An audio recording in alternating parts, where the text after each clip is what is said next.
Lago, may sahod na. May sahod na? Oo. Ito naman. Maya, naman na. Liligo lang ako. Bagong ligo ka pa. Ngayon na. Kahit huwag ka maligo, bilisan mo. Hindi mo kailangan maligo. Sabi ka na. Be, alam mo ba? Si kumare, saka si pare, naghiwalay na. Diyayaan mo sila.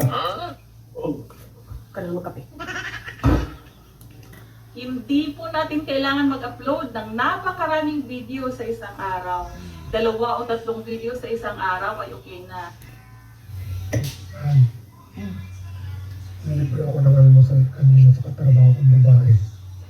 Sa tingin mo, panluloko na ba yan? Sa tingin mo, pag sinaksak ka ngayon, murder na ba yan? Be, matatapos ka na ba dyan? Tapos na? Nag-message si Paring Gusto ko. Kuya, kapag ba kayo lang? Ay, birthday nga pala nun, be. Baka mag-iinom kami nun. Pinapupunta nga pala ako doon. DBS na ako. Teka, nag-reply. Siya daw hindi makakapunta. Siya daw hindi regla. What? Ano pa regla si Paring Gusto? Pare mo na kayo motor mo, inabog yung magdala ako tuloy. Hindi ko makutan. Ha? Ay pare, sira yung motor ko eh. Ito na yan oh. Masakit pa. Oh. Ha? Sige, pwede na to. Ano? Ba't dito tayo nagpunta? Paano ba kakain tayo? Oo nga, kakain nga tayo. Hindi ko may kakain sa loob. Ilang suklado ko nga eh. Oo, basta sumunod ka lang sa akin. Hindi ko tayo kakain. Ano yung sabi mo ano? Ipapakita mo sa akin mare. Pumasok ka muna. Paparin pa ipakita ko sa'yo. Wala ko ito sumari oh. Nakita mo yan, pare? Oh, mare, ang laki niya na. Oo. Tignan mo yan sa comment section. Kung nakakabwisit ka, kakalibo ko lang pinapainit mo ang ulo ko. Maligo, basta kakakabuisit ka. Pito na pinom na ako sa ugali mo. Wait lang baby, hadyang ka lang. Kapag ang lalaki handang bumiyahin ng malayo at handang gumastos ng malaki para makita ka lang, ang lakas ng karisma mo, te, hindi kanyan ipagpapalit sa malapit. Mahal, pakilagyan natin ang tubig. Kuna, bagal-bagal mo kung ano-anong pinaggagawa mo dyan.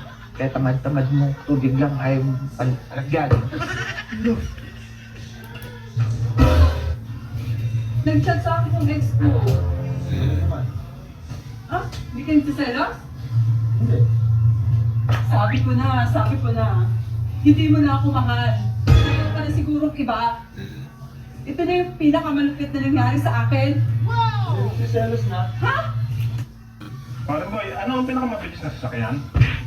Pare, pagkakalam ko dyan eh, kuha, ang pinakamabilis na sasakyan, eh pare bisikleta. O paano mo naman nasabing mabilis ang bisikleta? Bakit mo pare? Sa bisikleta, pumidal ka ng pumidal, yung mo, dire-dire siya, wala. Sinasabi nila na kung butasan mo ang gitna ng isang kutsara at ipasok ang isang spark plug dito, pagkatapos ay lagyan ng nut sa dulo ng spark plug at higpitan ito.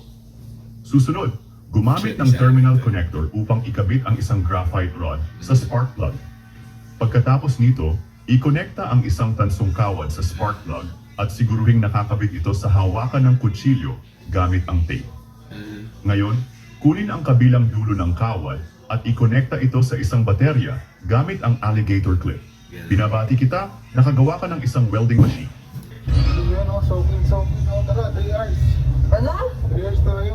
3 hours ka dyan. Eh wala pa kang 3 minutes, nilalabasan ka na. Pa 3 hours ka pang nalalaman dyan. Sasayangin mo lang yung pera mo sa pa 3 hours mo. Ay, tumigil ka nga dyan. Masasayang mo lang yung pera. Nakakaya ka. Ba naman yan? Tumigil ka pa dito. Nakakaya. Video ko eh. Ano, halika na. Ano. Ayoko. Promise 3 hours tayo. Anong 3 hours? Bakla, tumigil ka. Mas matagal pa yung pahinga mo kaysa sa performance mo. Wala mo magsasayang pa yung pera. Ito ang malupit. Nag-aalit si Mrs. kay Mr. Kaya niya tuloy matulog. Kinuha yung kumot. Lumabas, bumalik ulit. Nakalimutan siguro ang ulan. Kinuha. Yun o. Nakita niyo may pera. Nagdalawang isip si Mrs. Aba. Bumalik. At inaayos yung kumot. Ayun o. Mukha talagang pera si Mrs.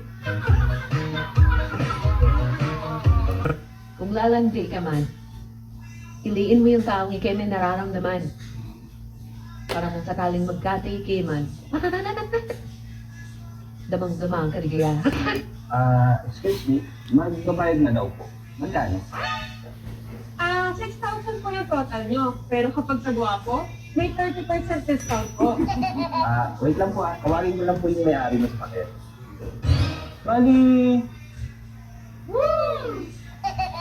Magkano na lang po? Wow! Ay, 6,000 pa din po. Kaya pala ang tataba at ang lalaki ng buwig ng saging sa tagaibang bansa dahil sa bawat puno, isa lang talaga ang binubuhay nila. Ang dahilan, para walang kaagaw sa nutrients. Nagsisi talaga. Canada? Heto guys, panoorin natin, oh. Napakagaling naman ng nakaisip ng idea na ito. Akalain mo hindi na kailangan manual ang pag-ikot ng manok. At ang kagandahan dito, hindi pa magastos sa kuryente. Ayok. Heto guys, Oo, ano sabi ng doktor? Sabi ng doktor, ilabas ko raw lahat ng stress ko eh. Di ilabas mo para mabukasan naman yung problema mo. Sigurado ka? Oo. Ano ginagawa ko? Buwaya, leon, tigre. Sino sa mga nabanggit ko ang pinaka nakakatakot pag nagalit?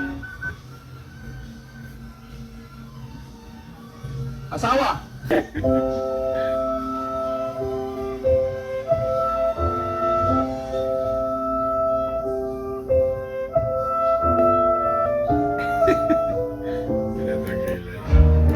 At eto naman nga si Bart, kumuha ng pechay, tapos ayang parang Shanghai, parang karne na Shanghai. Tapos ay pinilot sa pechay, tapos, nilagyan ng toothpick. Tapos ayan, alam niyo na, ayan na. Magsasaboy ng tisid. Bakit nga ba kailangan magsaboy ng tisid at ano ang pwede maging epekto nito? Sa unang experience ko sa aking pag-iipon, umpisa pa lang may sumasakay na maliliit na isda sa mga tray. Nung una napakakunti lang nila, makalipas lang ang 2 o 3 linggo, halos mag times 4 na yung dami nila. Ganun sila kabilis dumami dahil hindi naman sila lumalaki. Nasa 1 inches pa lang yung mga yan magkakaitlog na sa tiyan. Pa, may tanong lang ako. Ano yun? Kung iaalin tulad mo si Mama sa isang hayop, anong hayop ito? Manok. Bakit manok? Putak ng putak eh. Tabit! Mare, ang ganda ng bagong update ni Meta dahil pwede na tayo maglagay ng yellow basket. Mahal mo pa ba ako? Ikaw, mahal pa ba ako? Oo naman. Talaga ba? May tanong natin kita po? Mahal mo ba siya? Sigurado kayo, pinagkakalan ko eh. Mahal din. Ikaw, mahal mo ba siya? Hindi na, dati pa. Ay, makulong ko lang siya. Ano? Ano sa English ang matulog ka ng mahimbing? Rest in peace! Mi, 2,000. Pag nakuha mo yung lighter na hindi inahawakan yung bote.